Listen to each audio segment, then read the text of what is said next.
Ryan Sullivan stepped into his Austin loft after a week-long audio engineering conference, expecting the familiar comfort of his music sanctuary. Instead, he froze. The wall where his prized vintage guitar collection once hung was bare. Dozens of rare, irreplaceable instruments vanished. His heart thudded in his chest as he dropped his suitcase. The silence in the room buzzed louder than a feedback loop. Then, Vanessa strolled in from the kitchen, smiling with infuriating calm. "Welcome home," she said, sipping a smoothie. "I made a business move while you were away." Her tone was too sweet to trust. Ryan's voice cracked slightly. "What kind of move?" he asked, already bracing. Vanessa's grin widened.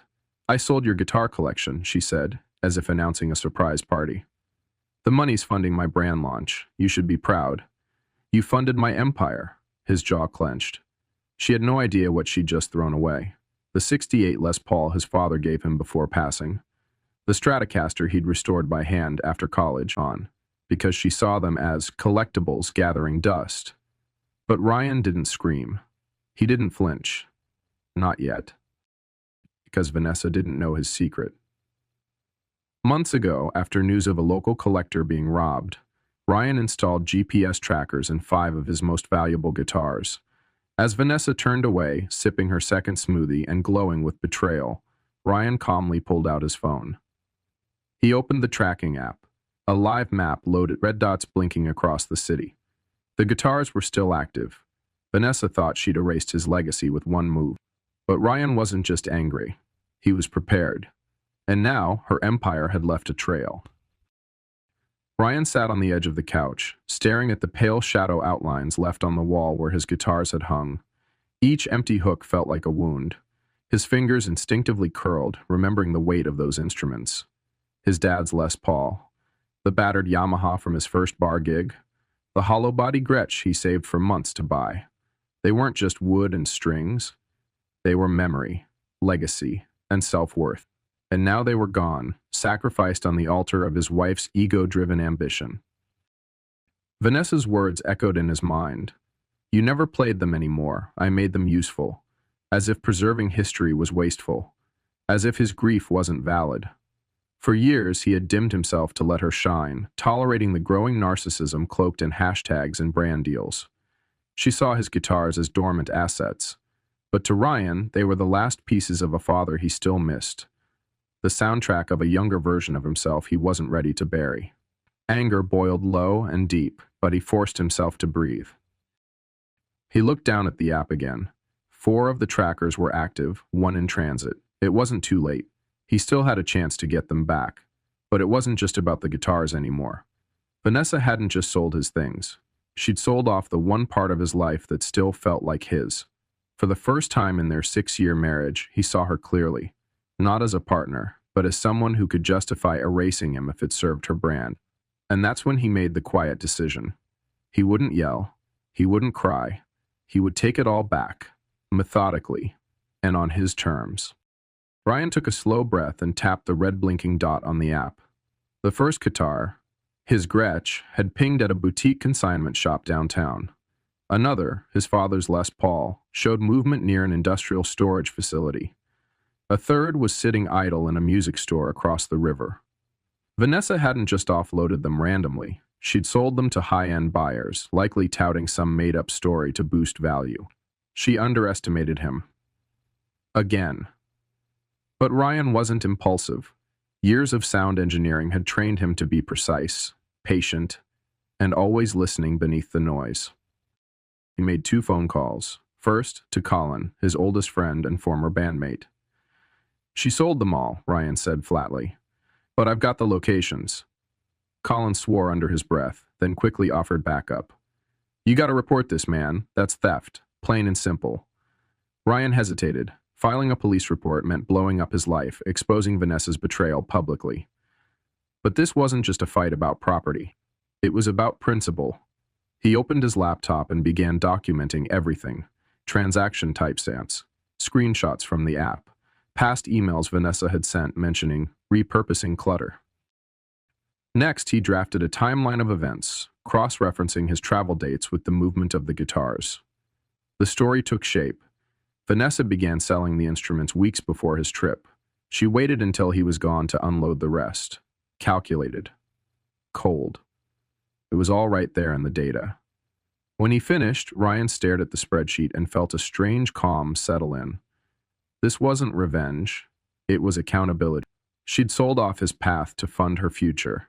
Now he would use her paper trail to build a case. Quietly. Cleanly. With the same focus he once reserved for mixing tracks.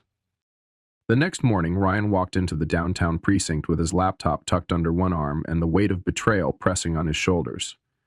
Detective Jaime Ortega, a seasoned officer known for tracking high-value thefts, met him in a narrow interview room.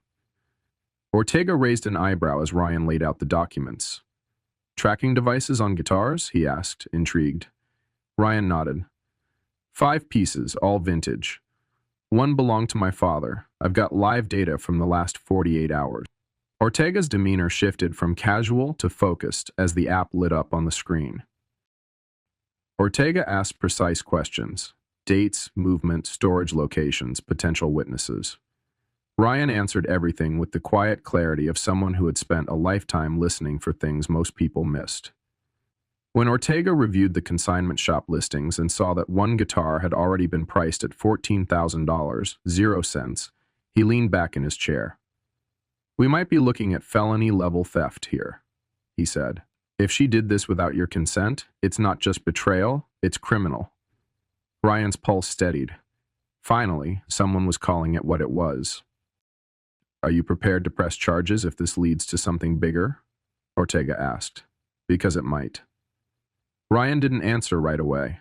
Pressing charges would mean exposing Vanessa. Her brand, her business, everything she'd tried to build on his back. But the moment he pictured his father's Les Paul sitting behind a pawn shop glass case, something hardened in him. "Yes," he said finally. "If she crossed that line. I want her held accountable." Ortega nodded once. "Good.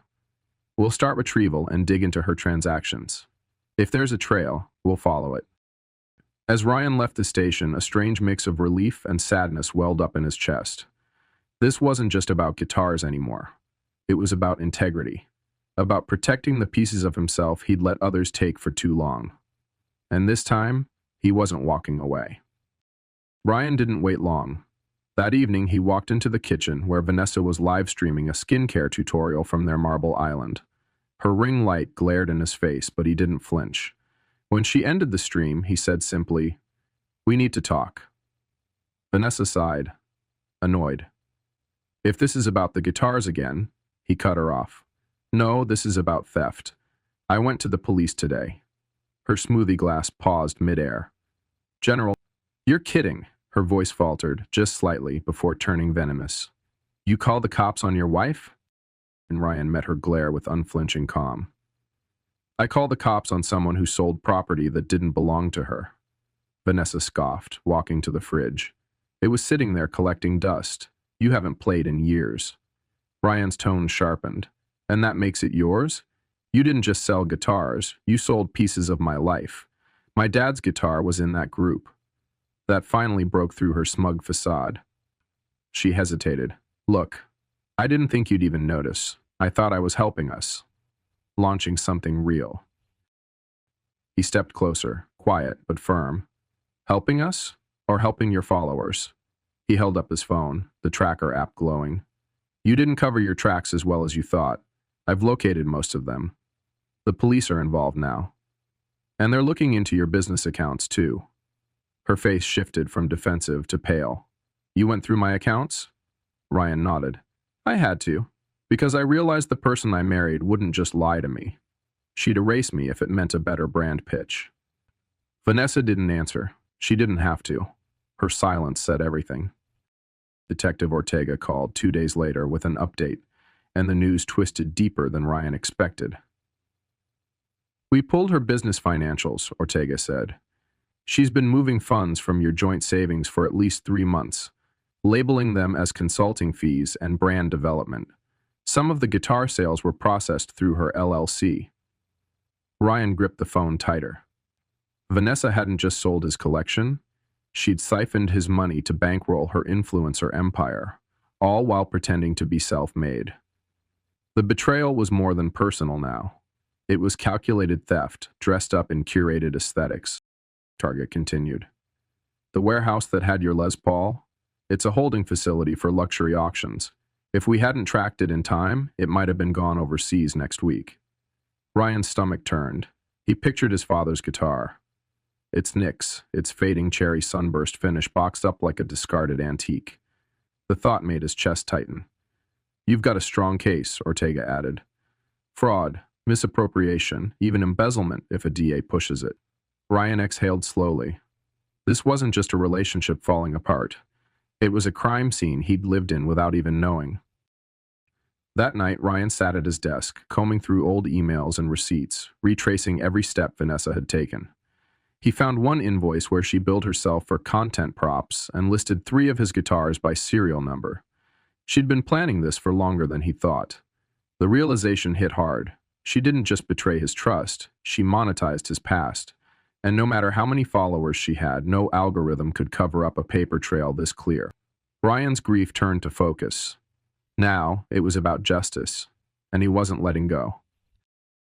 Ryan walked into Priya Nair's office gripping a manila folder filled with bank statements, screenshots, and guitar valuations. Priya scanned the contents and, even sharper-witted, skimmed the documents in silence. When she finally looked up, her expression was unreadable. She sold them without consent, pulled money from your shared accounts, and wrote off your belongings as business expenses, she said. That's not just messy, it's textbook financial abuse. Ryan nodded grimly. I want out. Clean. And I want my collection, what's left of it, back. Priya leaned forward. Then we fight. And we don't give her the chance to spin the story. Priya wasted no time. Within a day, she'd filed for legal separation and a motion to freeze Vanessa's business accounts. She also began the process of securing Ryan's remaining personal assets, especially the instruments still at risk. This isn't just a divorce, she explained. This is asset recovery. She used you like venture capital, and now she's going to learn what due diligence feels like. Ryan felt the familiar tremble of fear creep in, but Priya's confidence steadied him. This wasn't vengeance, it was reclamation. Colin came by later that evening, guitar pick still in his pocket like old habits. You really going through with it? He asked. Ryan nodded. Every part of me says to walk away. But every string she sold was a memory I built. I can't let that slide. Colin clapped him on the shoulder. Then don't. Take it all back. Ryan had been the quiet one in the band, the listener, the technician. But now he was the one taking the mic. By the week's end, Vanessa had been served. The freeze order hit her brand account that same morning, halting her next product launch. She posted a cryptic Instagram story about betrayal from unexpected places. Ryan saw it. He didn't flinch. She built her image on reinvention, but he was the one truly starting over, without stealing someone else's songbook to do it. Vanessa stormed through the front door like a tempest, waving the legal documents in her hand. You froze my accounts? You've completely sabotaged my relaunch, she shouted, pacing the living room in a fury. Ryan didn't rise from the chair. No, he said calmly. You sabotaged yourself when you sold my father's guitar for Instagram likes. Her eyes narrowed. You don't understand what I'm building. Ryan looked her dead in the eye. You're not building anything. You're repackaging theft and calling it strategy. She threw the papers onto the table. We could have handled this privately, she hissed. Instead, you humiliated me. Ryan stood, slowly. Privately. You emptied our savings behind my back and liquidated my legacy for clicks. This isn't about hurt feelings, this is fraud. He pulled out a folder and laid it down in front of her.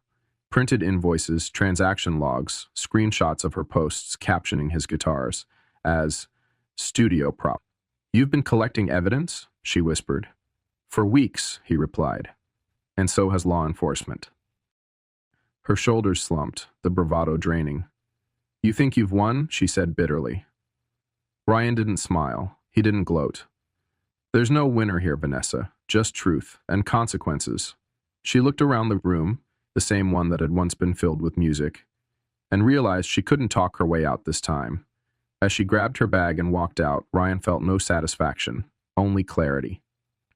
There were no more games, no more silence, just a man who finally stood up for himself, one chord at a time.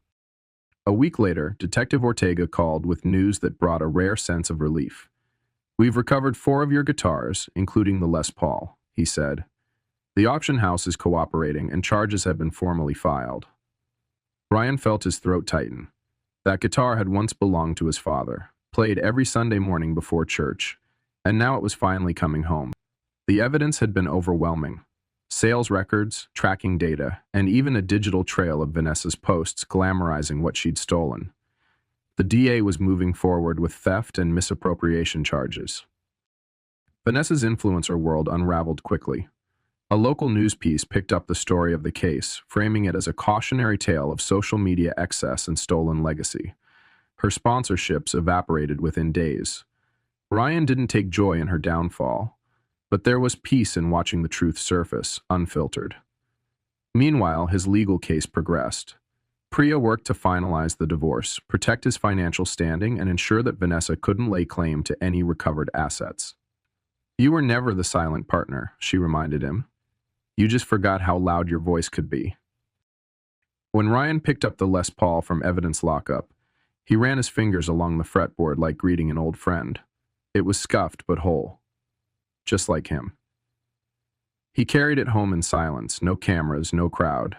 Just him and the music that had outlived the noise. For the first time in years, he hung it on the wall, not as a trophy, but as a reminder. Not just of what had been lost, but of what he had reclaimed.